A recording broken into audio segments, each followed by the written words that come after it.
জামালপুরের বকশীগঞ্জে ২ নং বাগারচর ইউনিয়ন পরিষদের বন্যায় ক্ষতিগ্রস্তদের মাঝে ত্রাণ সামগ্রী বিতরণ করেছেন জামালপুর জেলা প্রশাসক বিজ্ঞ ম্যাজিস্ট্রেট জনাব মোহাম্মদ শফিউর রহমান।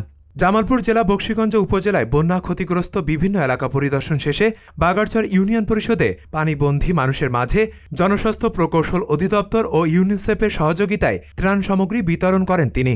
এ সময় উপস্থিত ছিলেন বকশীগঞ্জ উপজেলা নির্বাহী কর্মকর্তা জনাব মোসাম্মদ অহনা জিন্নাত, বকশীগঞ্জ সহকারী কমিশনার ভূমি মোসাম্মদ আসমাউল হোসনা, ২ নং বাগারচর ইউনিয়ন পরিষদের চেয়ারম্যান জনাব মোহাম্মদ মোসাদ্দেক রহমান মাসুম পরামানিক, ইউপি সদস্য সহ আরও অনেকে।